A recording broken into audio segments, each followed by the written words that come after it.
I want to have tacos. Let's go get tacos, Dave. And so we rolled together, jumped into the car. And so we drove for about 20 minutes, right, to what I thought was going to be a restaurant.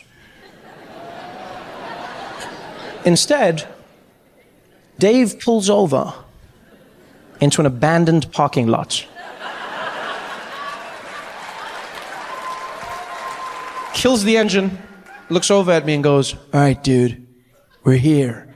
I was like, "Where? At my murder scene?" It's like, "No, dude, we're getting tacos over there." And he points, and in the corner of the parking lot was a truck. Right? A food truck, yeah, which I've now learned is quite common in America. In fact, some of the best food you'll find at a food truck. But at that moment in time, you have to forgive me, I was a little bit apprehensive. Okay? Yeah, I just wasn't quite comfortable with the idea of getting my food from an establishment that would not be there the next day. I feel like there's a certain level of accountability that comes with permanence. Dave was adamant, though. He's like, "Dude, you gotta get it from a truck, dude. That's how you know it's real." I was like, "All right, well, let's just get this over with. Let's do it." So I hop out of the car, walk up to the truck. And it was definitely a taco truck, because there's a sign above it flashing that read, "Tacos. Tacos. Tacos." And by the way, weird piece of trivia about me as a person. I hate signs that flash but don't change. Yeah, I always feel like a sign shouldn't be allowed to flash unless it intermittently changes to some other information. Otherwise, I think that's wasted suspense. It should be illegal. Because it always catches my eye, and then I wait for something else, like tacos, and tacos. And what else? Tacos. Anything else? Tacos. Just stay on tacos! Anyway, now I'm irritated. I walk up to the truck, and as I get there, this little dude pops out, and he was in a completely different mood to me. You could tell. He just popped his head. I was like, "Hey, how you doing, man? You want some tacos?" I said, "It would be awkward if we didn't." He says, "What? Oh, yeah, of course, man, of course. But you never know. Maybe you want something else, yeah?" I said, "Oh, what else do you have, my friend?" He said, "No, nothing, man. It's a taco truck." I said, "Oh, thank you. Thank you. That's a moment of my life I'll never get back. Thank you very much." I said, No, calmate, man. I'm just saying, you know, I don't want to waste your time. You want tacos? Let's do tacos. How many tacos you want, my friend? I said, "Well, I don't know how many tacos to get, sir. I've never had tacos before." So you've never had tacos? I said, "No, I have." "You've never had tacos?" He's like, "Oh, you should meet my friend Dave." Because like, I'm not going to order food when I don't know what it is, okay? I don't know what the quantities are. I don't know what tacos are. I don't know what taco is. I don't know what taco be, okay? What do you say? How many do you get? Because just now I'm going to be like, "Give me 5. What if tacos like little pigs or something? I'm like, "Give me 5. Next thing I'm walking home with this, wee. And that's how I started my farm. Like I have no clue what these things are. So I'm like, "Yo, man, I just want to try the food. Just give me enough to try." He's like, "Okay, you just drank it out. 2 tacos is enough, my friend." I said, "Okay, then give me 2 tacos. He's like, 2 tacos, coming up." Guy goes to the back, starts preparing the food. I have no clue what's coming out. Comes back a few minutes later. He's like, "Hey, my friend, your tacos are ready." I said, "Oh, thank you, man. Thank you very much." He's like, "Yeah, you want a napkin?" I said, I'm sorry, what?" I said, "Do you want a napkin?"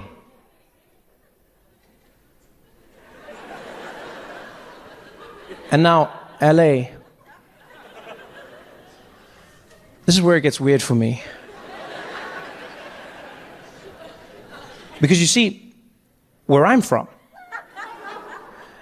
napkins are the things babies wear to hold their shits.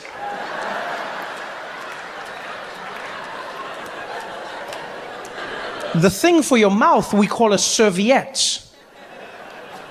But I didn't know that, so at this point, this man had just turned to me, offered me food, and then said, "You want a napkin?"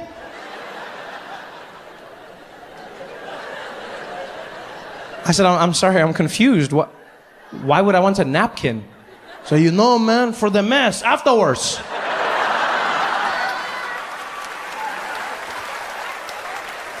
I said, "For the mess? How instant is it that I need a napkin?" I said, "Hey, man, you never know with tacos, man. One minute you think you got it, the next thing is coming out." I said, that sounds like the most disgusting thing I've ever heard in my life. He's like, no, it's part of the experience. Everybody does it, man. You make a mess, you clean up, you come back and try again, you know? I said, all right, that's an experience I don't want to have. I'm not going to lie. I'm going to skip it. He's like, so you're not going to try my food? I said, okay, I'll try the food, but I'm not going to take the napkin, man. He said, so what are you going to do? I said, well, if it's as crazy as you say it is, I'll just eat the taco in the car on the way home. He's like, oh, you think you're safe. But you're going to be driving. Somebody swerves, you hit the brakes, splat, it's coming out. Don't be a hero, man. Just take the napkin. I said, all right, I'm not being a hero right now. I'm just being a grown-ass man, okay? Like, if it gets really bad, I'll just squeeze super tight till I get to where I'm going. He's like, yeah, that's the problem. Some people, they don't know. They squeeze it too tight, then the juice comes spraying out even more. It can spray on your pants and on your shirt and all. I'm like, on my shirt? How the hell does shit get all the way up to my shirt? What is this, bouncing on the ground and ricocheting back up? What the hell is in this, man? He's like, hey, man, you want the napkin or not? I said, I don't even know what your tacos right now, dude.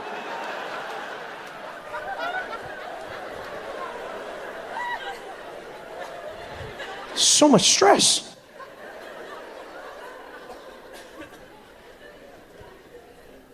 Now I love tacos.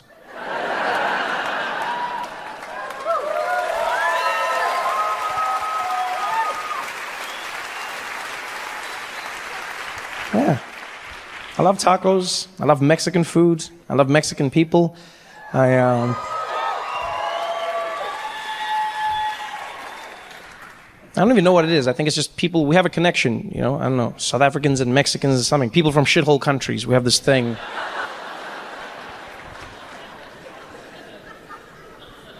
I still can't believe the things Donald Trump says. He's such a... For me, Donald Trump is an emotional paradox, I'm not gonna lie. You know, logically, I can process him. Emotionally, I struggle. On the one hand, I will admit, I wake up many days terrified at the notion that he's president of the most powerful nation in the world. But I also must admit, I wake up many days knowing he's going to make me laugh. Yeah, there's terror and there's joy, and I don't know how to feel. You know what it feels like sometimes? It feels like there's a giant asteroid headed towards the Earth, but it's shaped like a penis. Like, I think I'm gonna die, but I know I'm gonna laugh.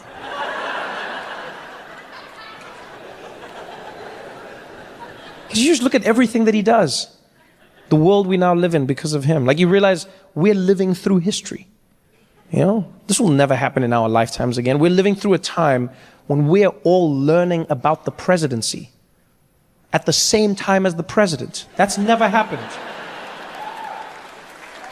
How wild is that concept? You wake up every day reading the news, and you're like, wow, I didn't know that. And somewhere at that exact same moment, he's reading the same news going, wow, me too. And nobody knows where it's going to lead. Nobody knows what he's going to do. All we know is that he wants his wall. He wants his wall. Donald Trump wants his wall. He needs $25 billion the last time he asked. He needs it from American taxpayers because Mexico is smart. That fell apart real quick.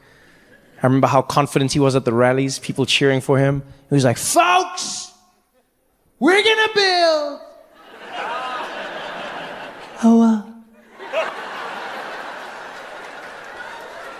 We're gonna build a wall, folks. Who's gonna pay? Mexico. And Mexico was like, we ain't paying for shit, man.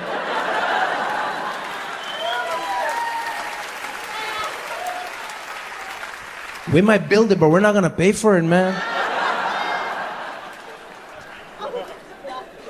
And I don't know if you've been following the journey of the wall, but it's probably the best comedy on TV, right? Because now they've started building prototypes of the wall at the border, right? Because Donald Trump said he wants them to test the wall first. I don't know how you do that. You know, she's like, try again. And because this is the prototypes, Donald Trump now has specifications for the wall. He now says he wants the wall to be made out of concrete, but he also needs the wall to be see-through, right? And the reason the president wants the wall to be see-through is because he said he's afraid that drug dealers from Mexico are going to shoot bags of drugs over the wall and it's going to hit Americans on the head as they walk by. So he needs the wall to be see-through so that Americans can see the drugs coming and catch it. Now, I'm not gonna lie, I don't know what a see-through wall is, but at this point, I'm just worried that a contractor's gonna come along and trick the president. He's gonna take him to the border and be like, there it is, Mr. Trump, your invisible wall.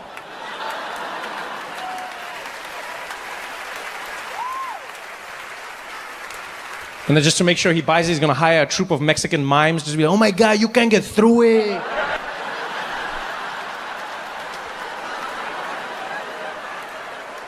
It works.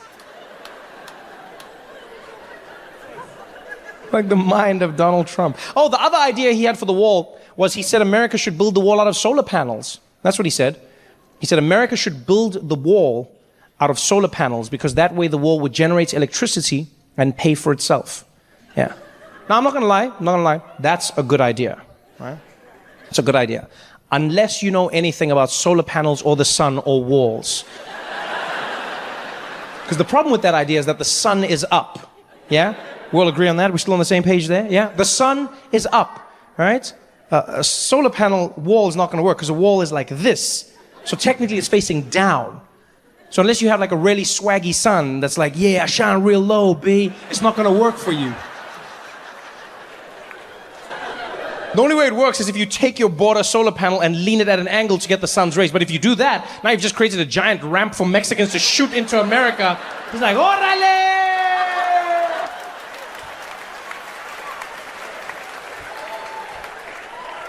The mind of Donald J. Trump.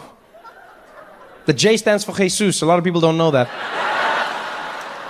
Yeah, a lot of self-loathing. PE and Cape Town and East London, and recently went to Durban, which was a bit of a schlep for us. It was really hard because it was raining so much, and then on top of the flight delays that you have to contest with, there's also like overbooking, which is a problem. You know, I don't know if you know what overbooking is, but basically it's a legal process where it's a practice rather where airlines book more tickets than there are seats on the plane. So they book more, sort of like a taxi. But then they don't let you get on when you get there. So they just hope you don't pitch up. He's like, please, please. Yeah. It's like, you know, that's what they do. And so we flying down to Durban, and it was the funniest thing ever. We're standing in the queue, everyone's all fidgety in the line, looking at their watches, and they call us forward. They're like, next, please, next. So we go to the counter, and there's one of those women there with her glasses and her relaxed hair, and she's there. And then she's like, can I have your ID, please? And you're like, IDs, everyone puts them down. She's like, where are you flying? And we're like, Durban, please. She's like, Durban.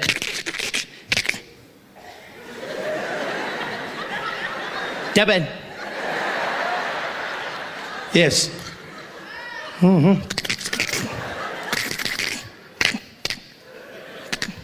Are you flying now?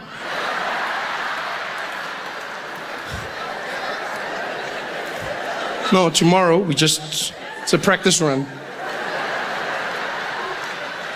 Are you flying? And we're like, yes, we need to fly now. Okay.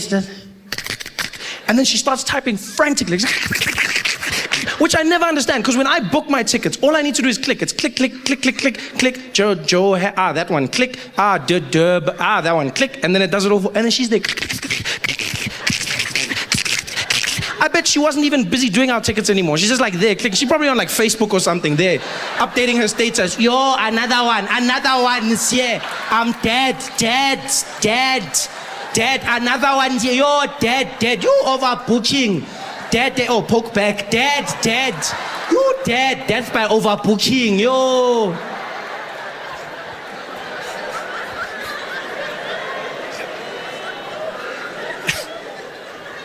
Because of their faux pas, the airline is as kind as to upgrade us on the next flight to business class. They say, we're sorry about what happened. You go business class. I love business class, you know. You get to go to a special lounge where everyone's very businessy. Yes.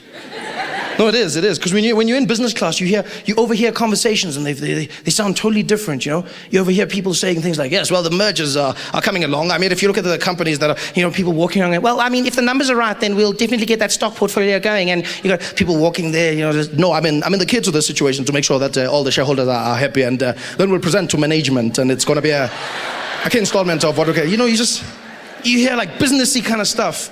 Whereas when you're in economy, it's just like a huge group of people. You generally overhear conversations like, I thought you put it in the bag. You said you put it in the bag. What?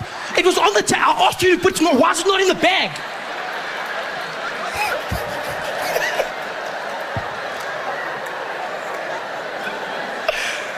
Oh, wow.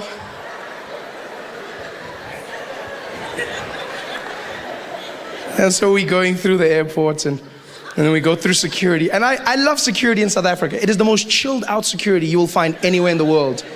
It is. Like South African security is just like, we work on an honesty system in this country, The security guard, he's there to enforce, but it's more on honesty. It's like, look, this is it's up to you. This is the honesty place. This is where we all admit to our sins. Come forward. Do you have anything to declare? It's like that type of place.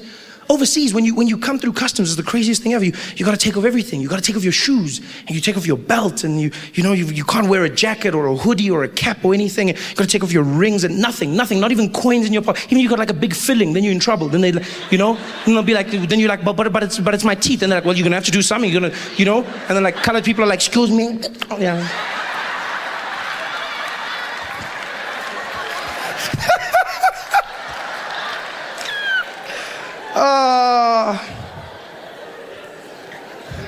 That's great. Whereas in South Africa, I sometimes feel like these security guards don't actually know what their equipment does. They're very chilled out about it. Because you'll walk through at airport security and you get there and the guy will be like, code number 4. And then you go through and you stand there and the guy will be waiting. He'll give you that bucket and he'll be like, what's in the bag? Like, what do you mean? He's like, is there a laptop? Yes. Out. Take it out. Laptop out. Please, put it by itself. Put there, yeah. Any other laptop? You're like, no. Laptop out. Like, okay. What did you do? Okay, there it is. Okay. And my gun? No, it's fine. Just the laptop. Yeah. Watching you. It's so much fun. And you walk through the metal detectors, which I swear either don't work or these people really don't understand them at all. So you walk through metal detectors, and it's not just at airports, no matter where they are in this country. You walk through a metal detector, a casino, a school, government institution, you'll walk in there, and then it'll make that sound, but then I don't know if they know what that means. Because you walk through and be like, beep, beep, beep, beep, beep. And you see how security guards smile, because they get ready, because they're going to use the wand. They love the wand. You can see they wait the whole day. Yes, my time has arrived. Excalibur, I call upon you. It's like, what the hell is going on? Yeah, just stand there. Yeah. Pulls out his wand. Those black ones, just pulls them out.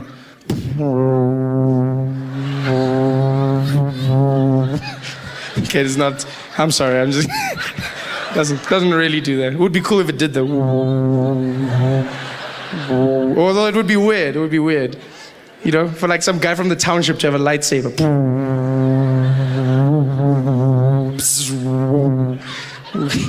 Wouldn't work at all though. It wouldn't. It wouldn't be like Darth Vader. It would be like Braveda. Bravi!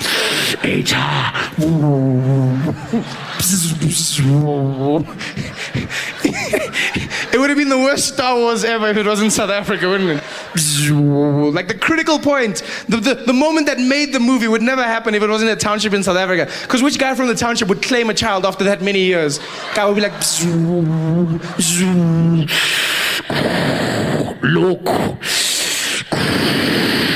Yes, what is it? No, look there. It's your father.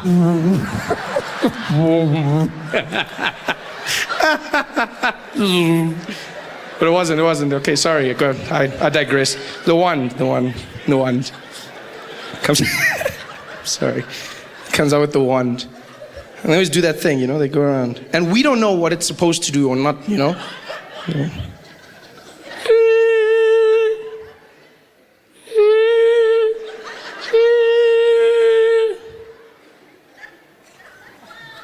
Any weapons?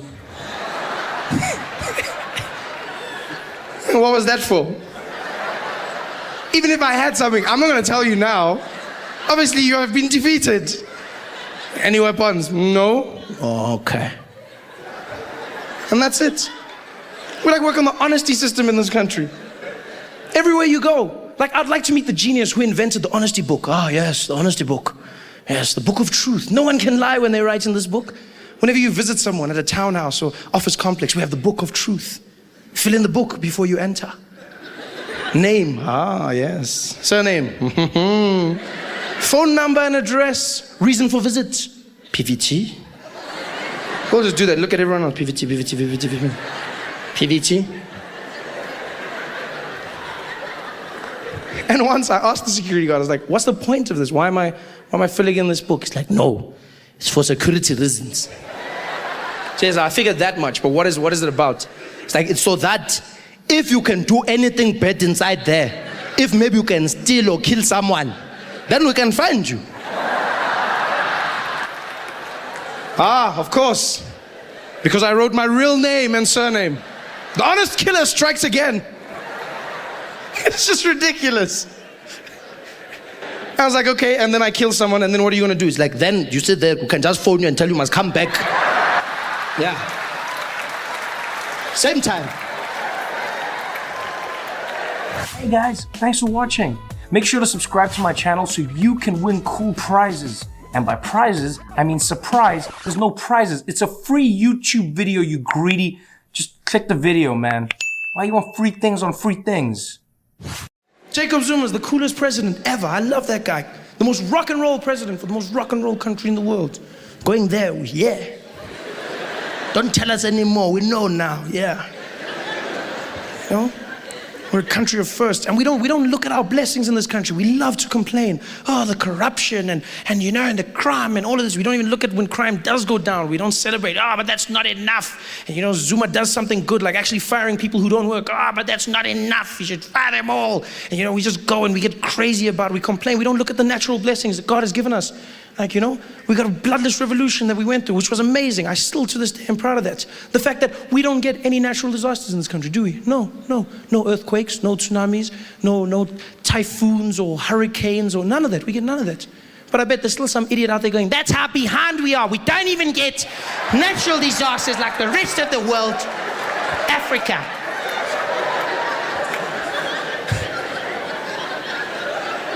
We're the coolest country in the world. Only country in the world that has 11 official languages.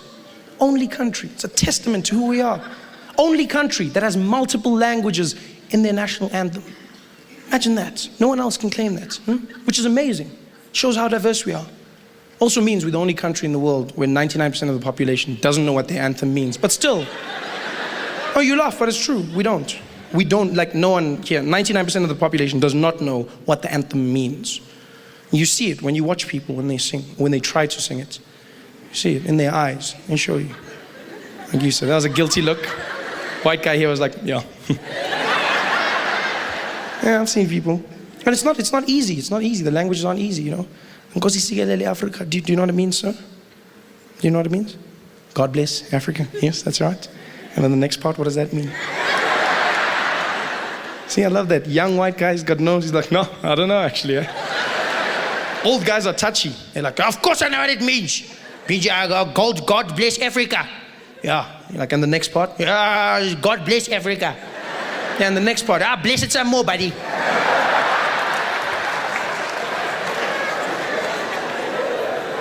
They sing it, but you don't know what it means. It's simple in the beginning. Nkosi sikelele Africa. Everyone knows that bit. I think it's a bit harder, Maluphakanyiso uphondo lwayo. I think it's very difficult in the second verse for some. Yeah, it gets quiet just like that. People don't know what's going on. And yet you sing. I've seen white people sing the anthem. It's always fun to watch. You don't sing it, you just like mumble through it, hoping no one will notice. You start off very confident though. Come out there, dun dun dun dun. Nkosi sikelele Africa. Manishu Mbelayo. Nkosi sigelela Tina leswap Yeah,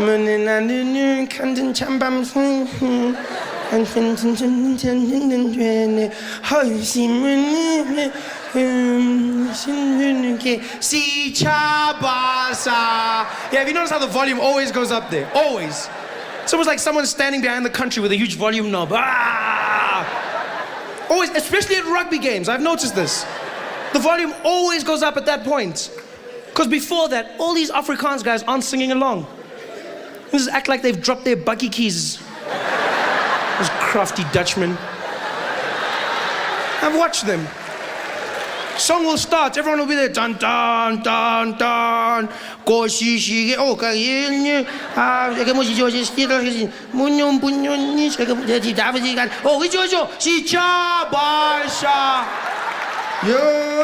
come on, Frankie.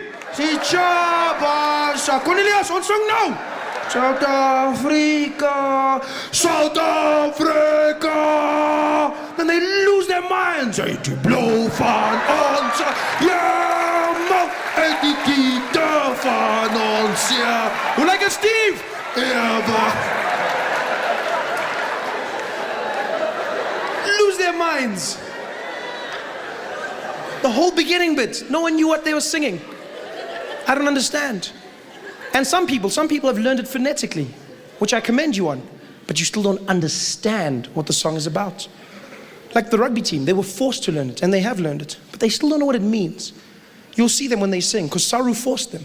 South African Rugby Union, they came out and they said, it is a disgrace to see a national team that does not even know how to sing their national anthem. If you want to play rugby for your country, you must learn the words. She said, no, but we don't speak. Hey, do you want to play rugby?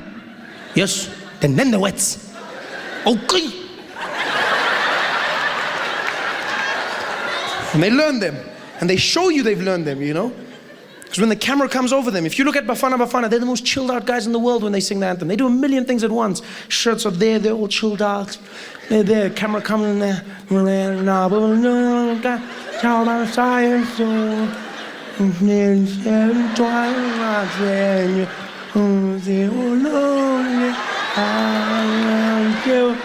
These guys are chilled. The rugby guys show you that they've learned it. The camera will come on Bucky's and Victor and all of them. They'll be there.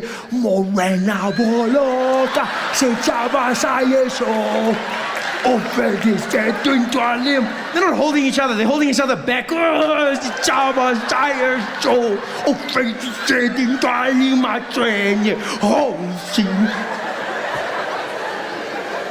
But they still don't know what the song means, which is very dangerous in my opinion. It really is. Because you're singing a song. It's not just a song. It's an anthem. It's a pledge. It's a promise. You put your hand on your heart. And you're promising something, but you don't know what that promise is. It's very dangerous. For all you know, the whole song could be about killing you. You laugh, but you've seen how happy black people get when they sing. Huh?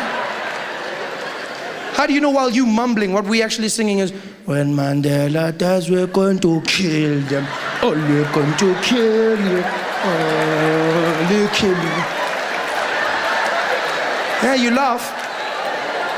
But if you listen carefully, there's a part in the song where they go, yes, you, and then we're on South Africa. But you don't know. Hey guys, thanks for watching. Make sure to subscribe to my channel so you can win cool prizes. And by prizes, I mean surprise. There's no prizes. It's a free YouTube video, you greedy. Just click the video, man. Why you want free things on free things?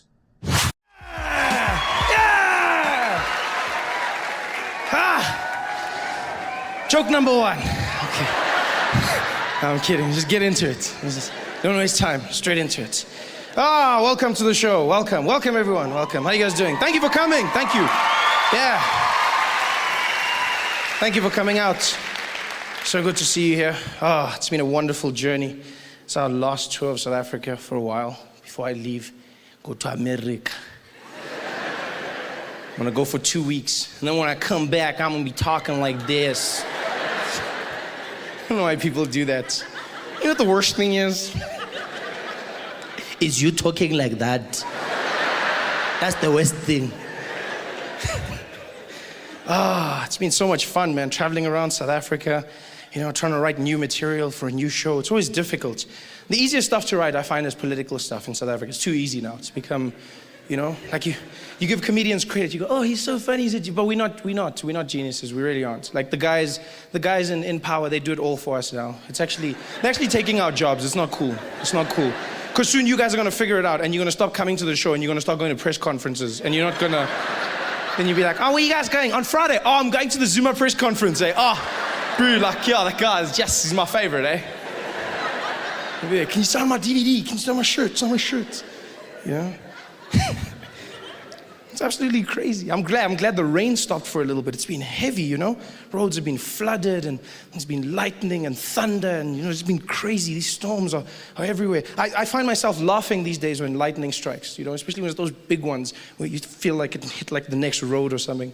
Because every time I see lightning, I think of the MEC of the Northwest, MEC of Safety and Security. True genius, true comedic genius. Like, we all have our mentors, and, I look up to guys like him. No, because he came out after, what happened was, there was a funeral on the weekend, and what happened was there was a lightning storm, and lightning struck the people at the funeral, and 9 people were killed instantly. There's nothing funny about that. 9 people dead, gone. Nothing funny at all, although it must have been a bit weird, because you're there because someone has died, and then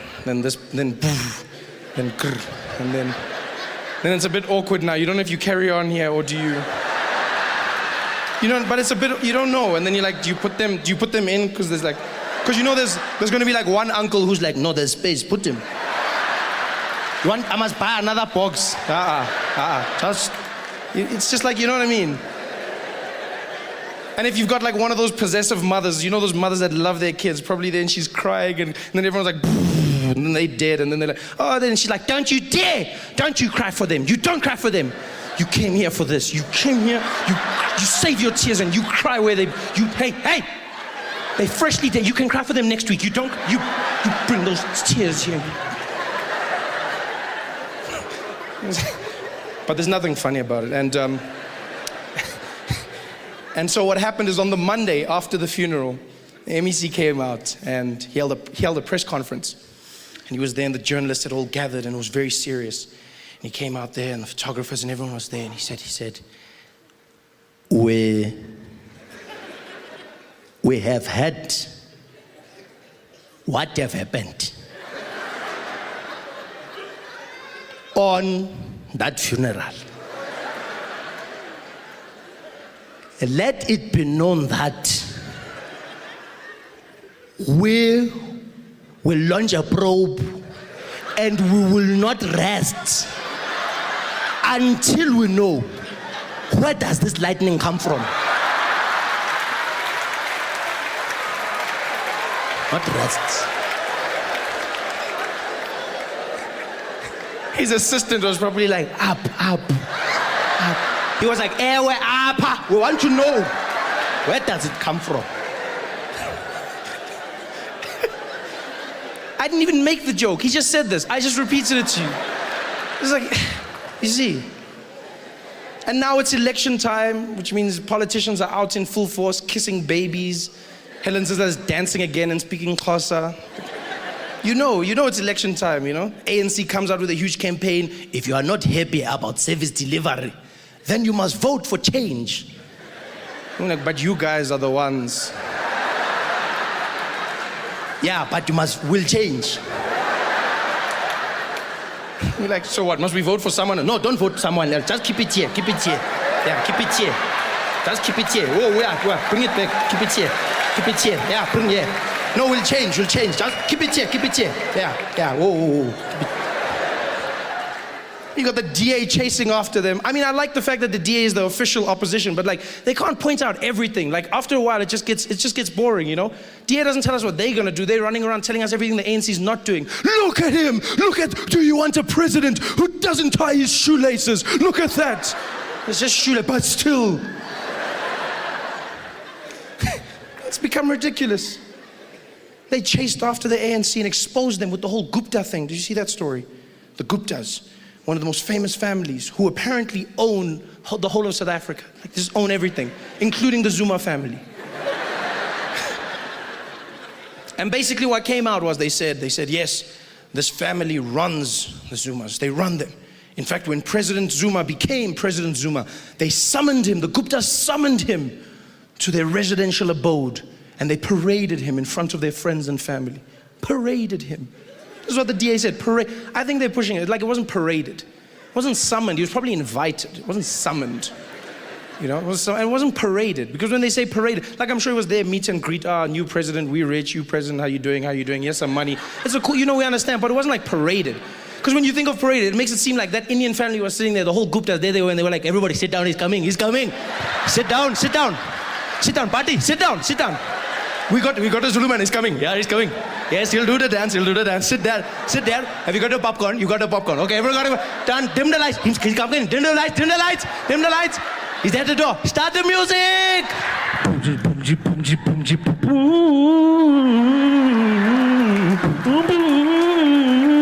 Jacob Zuma. It wasn't paraded. He was invited. And the DA said, we need to investigate these claims. We need to investigate them. We said, would you? They said, we'd love to investigate. We will get the best investigators we can. And they did. The DA went out and got the best investigators they could find. Investigators so good, they found that the Guptas had also given the DA money.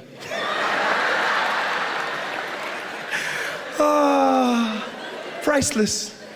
Hey there, thanks for watching. Now, all I need you to do is click on that little circle on your screen. Yeah, that one. Oh, yeah, just like that. Hold on.